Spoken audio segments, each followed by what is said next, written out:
ホリエモンチャンネル。はい。ということで、2025年明けましておめでとうございますということで、2024年にですね、今年というか去年ですね、買ってよかったものっていうのを今回ちょっとリストアップしていきたいなと思っております。毎年ね、いろいろなものを買っておりますけれども、去年もですね、かなりのものを買いました。まずですね、おすすめしたいのが、このエプソンのですね、ドリーミオホームプロジェクタ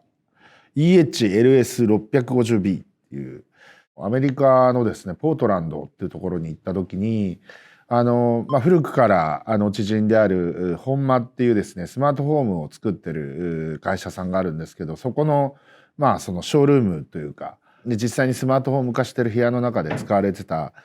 プロジェクターなんですけれども、なんとですねエプソンの超単焦点プロジェクター、壁の近くに置いてもですね100インチとかでっかいサイズのプロジェクションができるってやつで、高輝度、LED レーザー使ってやっておりますが、そういったやつだけじゃなくてですね、そこにですねなんとヤマハのスピーカーの技術が入ってるということで、非常にこ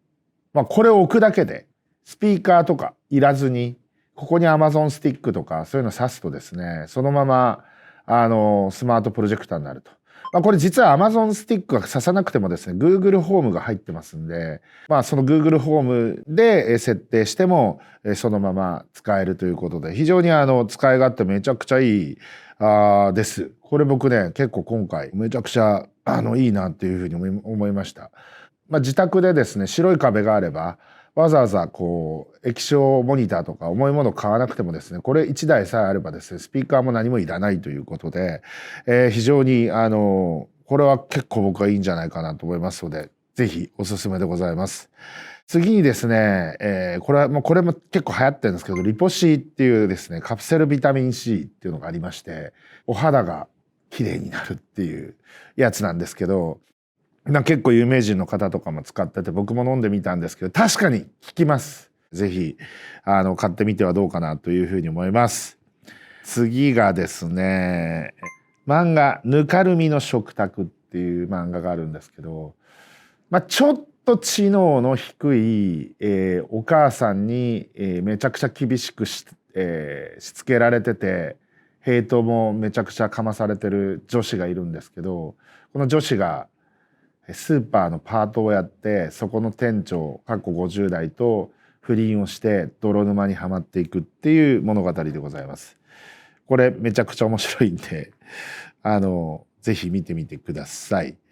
あとですね、今年で言うとですね、最近ね話題になってる「ようこそファクトへ」っていう、これ陰謀論の漫画でございまして、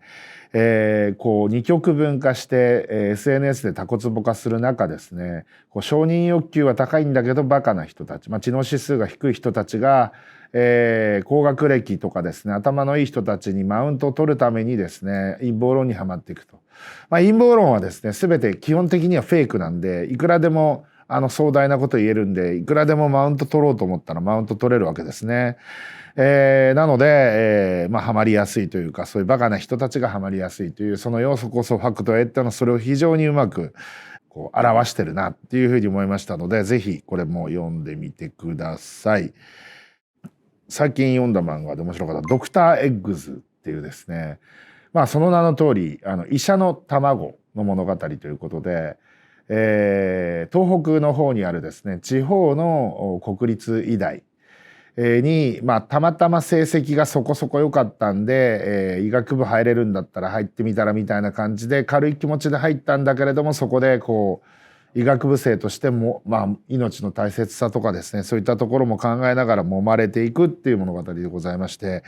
三田紀房さんですね、ドラゴン桜とかそういったことで有名な三田さん、いろいろ新しい試みもなんとこのドクター X でやろうとしてるみたいなので、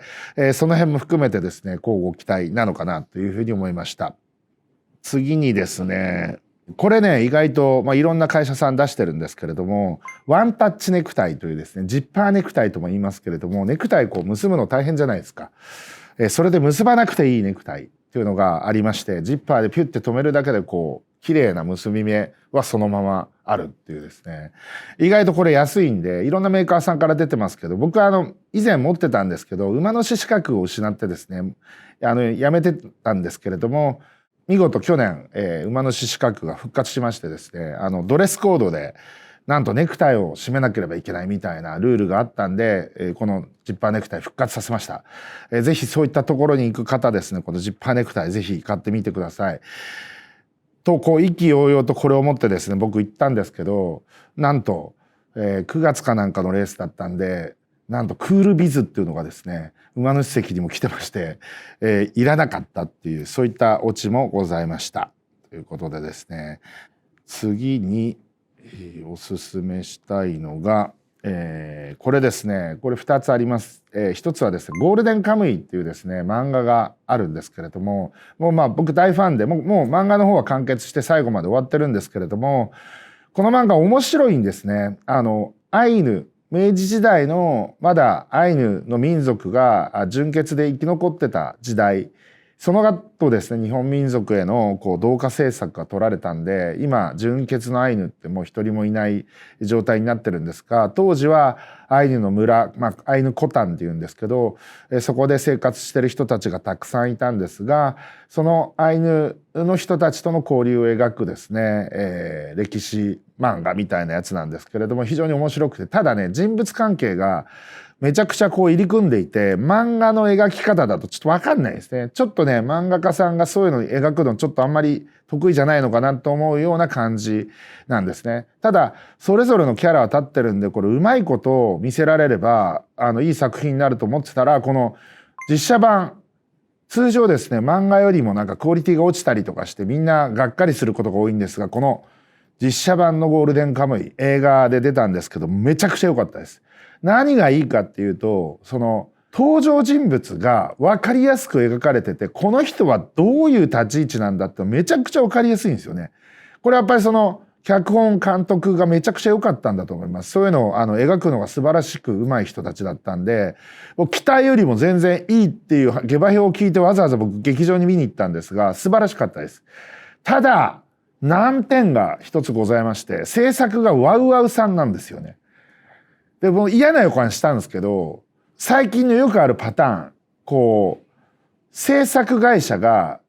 サブスクビジネスとかやってると、そこに誘導して映画の後にドラマを作るっていう、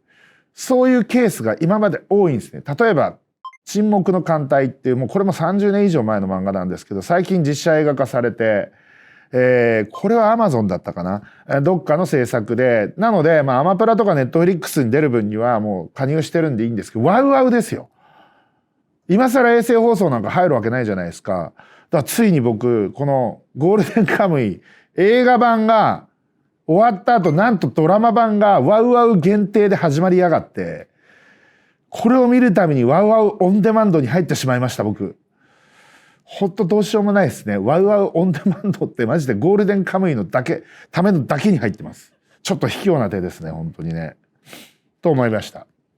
でも面白いんで、ぜひ見てくださいというのとですね。次に漫画ですね。今回、花澤健吾さんですね。様々な有名作品でね、有名な僕も大好きな作家さんなんですけど、花澤健吾さんの新作、アンダーザ忍者っていう、漫画がございまして、実は日本にはですね、忍というですね、NIN っていうですね、忍者の組織があって、実は日本社会を裏からコントロールしてるっていう、陰謀論っぽいものを実際に漫画にしちゃったってやつなんですけど、これがまたすこぶる面白くてですね、花澤健吾さんの史上最高傑作になる可能性があると。まだ連載中なんですけど、ぜひですね、こちら見てみてください。あとですね、最近、僕iPad を新しくしまして、Apple Pencil を初めて買いました。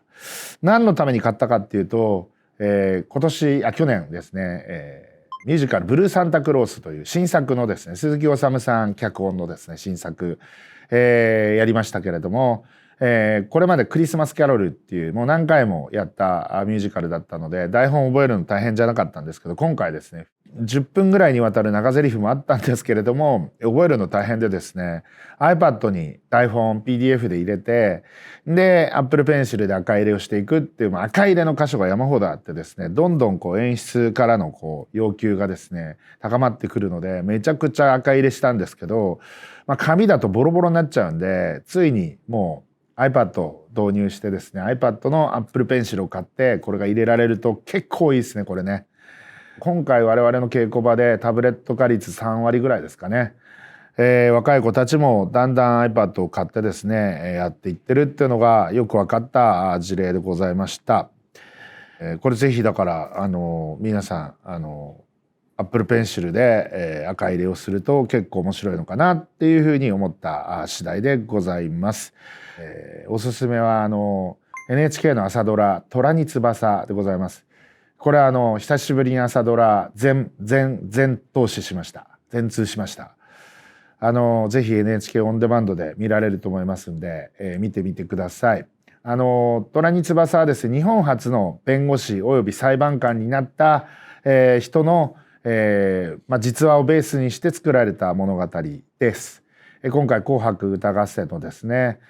司会もやってた人がですね、主人公となってこれがねもう演技がね素晴らしく良くてですねすこぶる良くて、物語もですね非常に要は戦前の日本の家ですね戸籍家ベースの戸籍主義だったり、家父長制というか男性の権利に比べて女性の権利が著しく、選挙権もなかったりとか、裁判官になれなかったりとかですね、かつては弁護士にもなれなかったんですがその新しい門を切り開いて、なったと。そして戦後になりですね男女平等になって三権分立が、実現されて彼女は弁護士になるんですけれどもその後原爆裁判といってですね原爆の賠償責任を、国に請求するという、裁判賠償は認められなかったんですが、戦争責任はあるということで、そういった原爆の戦争責任を認めた画期的な判決にも関わりその後ですね存続殺っていう問題があったんですけれども要は、父親とか母親とかですね自分よりも目上の人たちの家族を、殺した場合ですね、死刑または無期懲役というですね非常に重い刑罰が、与えられるというこういったその存続殺の規定が憲法に違反するのではないかということで当初ですね戦後すぐは合憲判決が出たんですがその後違憲判決が出まして最終的に刑法から存続殺の規定が、削除されるこれまでに何十年もかかったわけですけれどもそういった日本の法曹界のですね非常にその法律界の、諸問題というものをですね非常に綺麗にというかですね描いた素晴らしい作品だったんじゃないかなというふうに、思いました。次にですねあとですね、ちょっと待ってくださいね。もうちょっといろんな作品がございましてですね、これもぜひ読んでほしいんですけれども、鈴木おさむさんの脚本のブルーサンタクロース実はですね Amazon で、その僕が赤入れしまくったブルーサンタクロースの脚本があるわけですけどもこれの鈴木おさむさんの脚本そして僕との対談そして、観劇中のですね、写真、などがついてさらにですね Vimeo でずっと見られるブルーサンタクロースのですね 4K 映像がついた、ブルーサンタクロースセットがですね、Amazon で売っておりますのでぜひそちらご買い上げください。一緒にですねこの鈴木おさむさんに勧められた、もう明日が待っているというですねSMAP の今炎上している中居正広さんそしてキムタクこの2人はですね僕と鈴木おさむさんと同い年なんですね。1972年生まれ、彼らがまだ無名だった頃からスターに駆け上がる前までSMAP というですね、超人気長寿番組のずっと台本を書いていた鈴木おさむさんが彼らをずっと追った作品です。特にですね今中居正広さんめちゃくちゃ叩かれてますけれども彼がどういう人物なのか鈴木おさむさんからの視点で見られる非常に素晴らしい作品になっております。いろいろね評価分かれると思いますけれども、SMAP の中居正広がどういう人物だったのか、そして他のメンバーがどういう人たちだったのか、ぜひですねフラットな視点で、見られると思いますので、ぜひこの作品も見てください。あとですね、ガン制服っていうですね、本あります。こちらの方もですね、非常に素晴らしい作品でございまして、下山進さんというですね、アルツハイマー克服なんかを、書かれた方なんですけれども、彼の最新作ということで、非常に難治性のがんということで、膠芽腫、神経膠芽腫と言われるですね、非常にグリア細胞と言われるですね、非常に脳の神経細胞をサポートするための細胞があるんですけれども、こちらに広がるがんということで、膠芽腫ってコラーゲンですね。非常に粘着性のがんというか、取り除くのが非常に難しい膠芽腫。これをですね、原子炉だったりとか、いろんなものを使って、ウイルスだったりとかですね、そういったもので、叩くと。いうような最先端のですね、光免疫療法とかですね、最新事情を追った、本でございます。なので、非常に最先端の脳の医療、わかると思いますので、ぜひ読んでみてくださいというのと、あとですね、令和元年の人生ゲーム。タワマン文学というですね、港区、ね、東京都港区のですね、タワマン文学を生んだ男と言われる麻布競馬場さんですね。僕も何回かお会いしたことあるんですけれども、彼の最新作、令和元年の人生ゲーム。これはまた素晴らしい作品でございまして、実はこれ僕もですね、登場します。IT バブルとかですね、そういった IT ビジネスとかに関わっているようなですね、慶応とかですね、早稲田とかそういったところに行ってるキラキラな人たちがどういうふうになっていったのか、ここ10年ぐらいのお話をですね、一つの作品に、まとめてありまして、これも非常に面白い作品で、実は直木賞のですね、最終候補に選ばれて、僕知らなかったんですけど、直木賞とか芥川賞っていうのはですね、文藝春秋のですね、文芸のその若手の編集者がノミネート作品を選ぶらしいんですね。で、そのノミネートされた中から、いわゆる大御所と言われる審査員の方々が選ぶということで、その中でノミネートされたんですけれども、最後惜しくも、実はなんか2位ぐらいだったということで、30代なんで麻布競馬場さん、もしかしたら、30代の若さでですね、直木賞作家になれたかもしれないんですけれども、残念ながらダメだった作品が、これでございますので、ぜひこちらの方も、見ていただければなと思います。映画ルックバック。こちらの方ですね、チェーンソーマンとかそういった人気作品を書いてる作家さんがですね、京アニ事件ね、京都アニメーションで、そこに逆恨みした男がですね、放火して何十人もの人たちが亡くなったっていう痛ましい事件があったんですけれども、それに触発されて書いた作品だというふうに言われてまして、ジャンプでね、の電子版で、無料で全作、全部見れたんですけれども、この漫画をですね、なんとアニメ化してですね、映画館でやったんですけど、これがもうすこぶる良くてですね、もうマジ感動しました。いやー、もう本当原作の漫画も良かったんですけど、わざわざ映画館に見に行ってよかったなっていうふうにもうボロボロ涙しておりましたが、最近やっと配信でもですね、アマプラかな、で多分配信されてると思いますので、ぜひそちらの方も、よろしくお願いします。あとですね、私ブルーファイトというですね、ブレイキングダウンを映画化というか、それの、フィクションで映画化した作品があるんですけど、それにもですね、三池崇史監督なんですけど、そこの常連客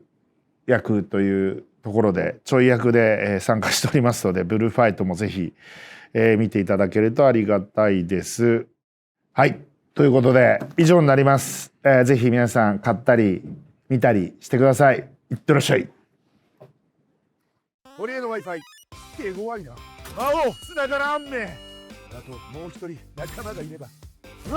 君はこれで倒せる。くらえ必殺4キャリアビーム。堀江の Wi-Fi でいってらっしゃい。